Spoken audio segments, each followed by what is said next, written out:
Hey everyone, and welcome back to the channel. Welcome back to Kharak 11.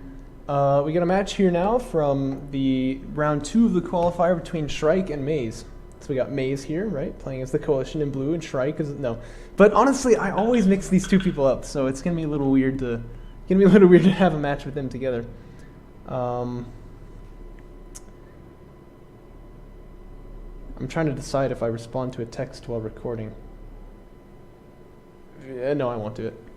I won't do it. Anyway, so yeah, we got Shrike down here in the south with the blue and gold coalition right here, and it's gonna be Soban, his opponent right here. Actually, with just the Soban default colors.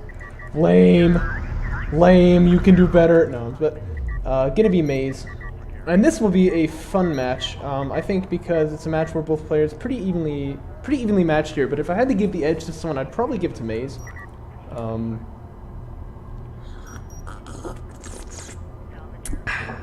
As I take a sip on my drink. In case you couldn't tell. Shrike, by the way, has retired that early game base burner, made 2 salvagers going straight into a support cruiser. And unfortunately gonna lose this probe up in the... probe just like stands still amazingly there. I'm curious. But yeah, gonna lose this probe right in the early game, which is obviously not ideal, but that'll do. Maze, of course, moving out in the middle with that base burner. So Shrike going to be going very aggressively economic. Can you say that? I think you can. Yeah, it looks as though Maze is going to be in a position at least to like see that he's done that. You can see some LAVs coming out on the field right now. But I don't think he's going to be able to punish. The distance is just too far to cover. There's not really any damage that Maze can do at this stage. And LAV fabrication is going to be well finished for Shrike by the time Maze can amass any kind of an army to attack this, so Shrike can be completely fine in that regard. In fact, he could go into AV fabrication, which he is, right off the back of that. So good opening there for Shrike. Not going to be challenged at all, and he's going to get a little bit of an edge there, which is obviously nice for him.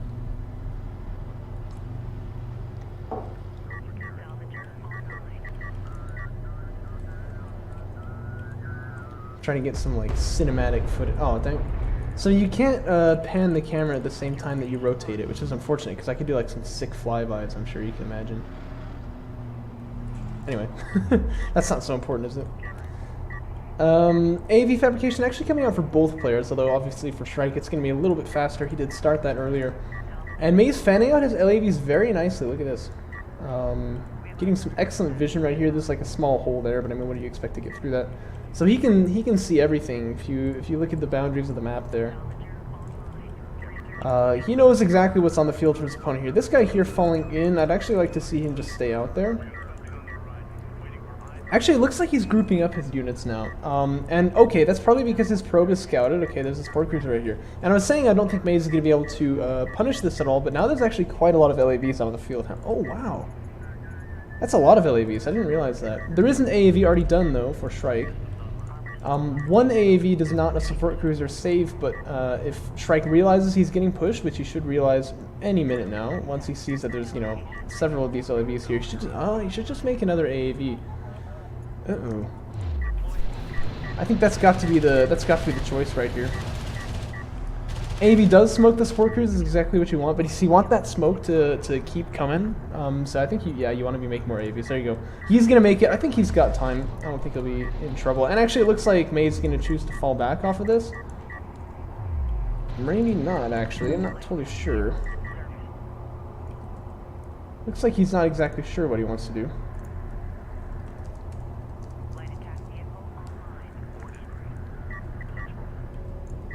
Just kind of dancing in and out here, so he's not going to get any value out of that, unfortunately. And he's going for missile battery fabrication. Seems a little early to me, but that's all right.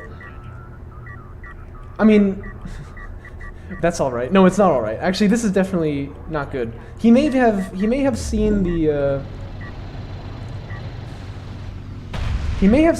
video with I think it was A game went for air, or actually I went for air, didn't I, in round 1? And maybe he's like worried about that. It is kind of like a CVC thing that you often go for air, but I mean he doesn't have any tell that air is coming. It definitely is just it's a little too early. And Shrike going for battlecruiser fabrication again, very unexpected. That's not what we would tend to see here. So This is a bit of an interesting matchup that way, you know, both players not doing what we would expect them to do.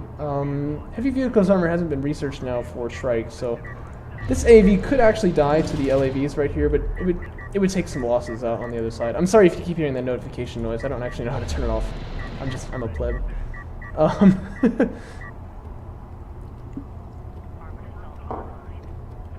LAV's going to catch out this base runner, and that should be a dead base runner. I don't see any way that can be saved. There is actually an AAV right here, but it's too far away to top the smoke. That's going to go down. Smoke does come down anyway, but obviously that's not going to do anything. A valiant attempt. And it looks like another probe perhaps going to get sniped right here. And I gotta say, one thing Shrike has been doing pretty well on is getting those probes. I saw him get another one earlier too. Well, Maze has got anti-air, so he's not going to have to worry about that. Honestly, making a missile battery right here might not be the worst choice though, right? Because we know it's got that mortar that can be really, really deadly, especially with the ALMs. That's kind of a nasty combo right there. And in fact, I would probably power up the ALMs to 2 if you know that you're going to get pushed like this. Oh, and this is a bad situation. He doesn't want to be taking this fight. You're going to be taking a lot of losses right there. It's high ground advantage on these LAVs. And the upgrade advantage? Upgrades are the same, but that boost definitely ensuring that Shrike was not going to lose that high ground. And he trades quite effectively there. Like 4-2. Battlecruiser fabrication finished now, and another support cruiser coming out for Shrike, and he looks like honestly in a very dominant position in this game so far. Not that he's won, but I feel like he's definitely on top. You know, we got that third base going up. He has the potential to do eco harassment. He's got the better tech because he hasn't gone for missile batteries. Sounds a little weird, but I mean, hey, battlecruisers might work here for him quite nicely. Oh, especially if Maze goes for assault cruiser fabrication, that could be catastrophic. English lessons with Bozo Cow. Yeah, that could really be catastrophic though. If like assault cruisers come out and then suddenly a battle cruiser comes out of the fog of war, he'll be like, looks like I've got the wrong unit here. This is a bad fight for Shrike though. So this is exactly what Maze needs to start getting back into this. Those LAVs, only one of them going to be able to escape. They do take one out on the escape as well, but still not great. Maze is here with the AAV, so he can smoke for days. He's going to be completely fine here. And not only is this a fight that he can... Well, I guess he can't actually necessarily take it. They have equal upgrades, don't they? But he's got healing now from his AAVs. Probably should recognize this guy's about to die. Wants to smoke him off. Yep, there you go. There's the smoke. Oh, and the Saban carry going to chip in with its railguns, and like for once that's actually relevant because obviously it's got that Sunder ability. Shrike making another support cruiser, so I'm actually honestly a little disappointed we haven't seen any battle cruisers because that would be really powerful at this stage of the game. This attack can be held off quite fluently, no one goes down, which is really nice to see. But it looks like he's freeing up his carrier, right? This support cruiser right here means that carrier free to move. It does not have to stay there to, you know, manage the eco at all.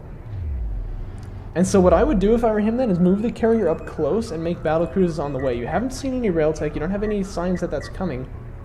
So if you can do like a double BC drop on your opponent, you've got the money for it, you definitely do. Just like right up on his face. Like what's he gonna do about that? You're gonna have to deploy a logistics module or 2 in order to get that out, right? Because those BCs do take quite a lot of fleet cap. Oh, looks like he already has. And double BC coming out, carriers moving out. That's exactly what I wanted to see. And this could just be like nasty stuff here.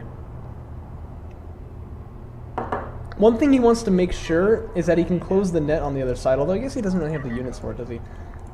Yeah, and if he's making battle cruisers, he's obviously not making any other units. What I'm saying though is like, your opponent's going to try to run off this way then, and if you can close the net, you're in really good shape. Or if you can have something here waiting for him when he gets to this side, because this is obviously where he's going to be going. But yeah, Shrike, oh, we got to keep moving that carrier.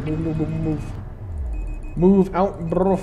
Because these guys are so slow that you want them to come as close to your opponent as you can. I'd say keep moving. Oh. Every second he doesn't move, he's getting a little bit further away with those battle cruisers. And those are going to get spotted pretty much right when they pop out, so...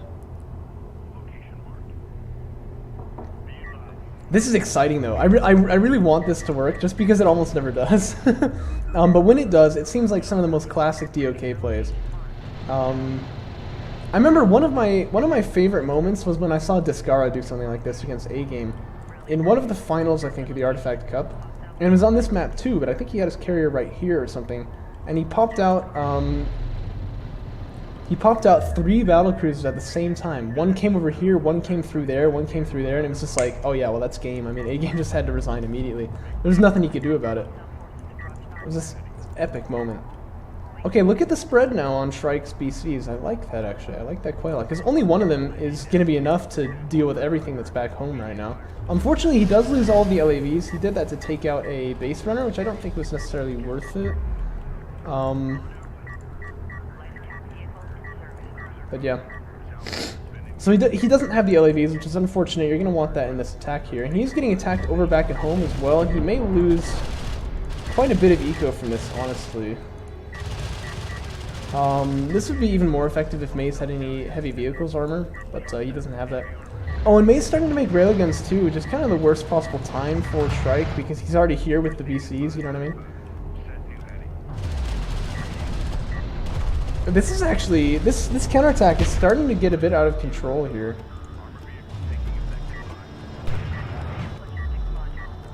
But at the same time, this attack from Shrike is very good too. So this is actually suddenly a very interesting game. Very interesting, because you can see the eco over here on this side is just dead. But the eco here is about to be, right? Unless enough railguns are amassed, that things are going to be okay. And this is why I said Shrike needed to be moving out with that carry. Because you can imagine if the carry was like here when the battlecruisers popped out, it'd be like, oh shoot, you know, like what are you going to do about this? As it stands, there's actually, you know, there's already railguns in the area, and suddenly this is looking very good for Maze, whereas I really think Shrike had it just a second ago. ALM's also just going to be annoying here, which is definitely a nice touch. Again, this is a moment where the carrier can't do anything, so you probably just want to put on the ALMs. That's all you really need the power in. Oh, but the sandwich works out pretty well here, and I think perhaps Maze getting into some bad positioning. Although, oh, look at the damage on the attack missiles there from the assault cruiser. That's actually pretty crazy. This guy should smoke immediately. You gotta smoke now. Oh, he's dead. But that carrier is going to come in here, and he's able to rout the opponent quite nicely with it. Battlecruiser usage has not really necessarily been the best, has it? But the railguns are all dead, except for 2 of them. Now the eco on Shrike's side, I guess, is kind of the same story. These guys actually get up this way? What the heck? But yeah, support cruisers on the run over here, trying to guard a salvager. Yeah, that's never a good situation to be in. And they are going to get spotted, by the way, by these LAVs. So looks like the eco on both sides has kind of gotten wiped now. Okay, how many LAVs is this? That's 23 LAV. Oh my gosh. That's a couple of LAVs. You know what? That's enough LAVs to take all of this, actually. Although he doesn't want to come in one at a time like that, but what are the upgrades looking like? 219, 417. So yeah, pretty much even. But he's also got a support cruiser, right? So stick with the support cruiser.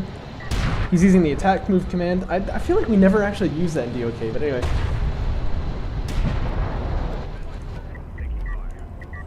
And it looks, I think he's going to win here because all of his opponent's support cruisers have gone down. And this number of LAVs is enough, yep, as you can see, to take out an AAV. That's not really a problem. The support cruiser lives here. And these LAVs can take out his opponent's LAVs and he'll be completely fine. He's got a battlecruiser on the field. His opponent definitely doesn't have anything like that. And it looks like he's basically taking the game. Man, what the heck? This is a weird game. This is weird. There's a logistics module getting attacked by another logistics module, okay? Like, how often do you see that?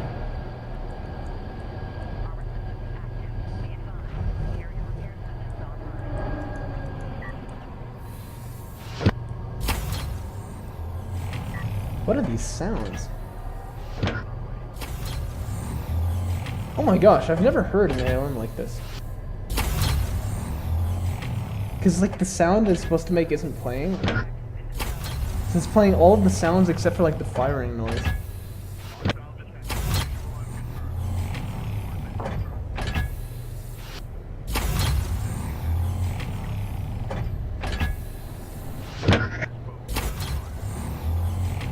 That sounds really cool though.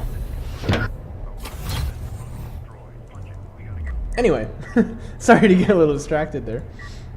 So Maze wants to mine off of this location. The battlecruisers coming will eventually push him off of that, but he can get a little bit of money from it. And so Shrike gonna try to resist that with his LAVs, and I think he definitely can. I mean, just look at the numbers here, but there's always the chance that something ridiculous could happen with that missile battery. Maze does not have the money for an ALM though, and that's really what would make this dangerous.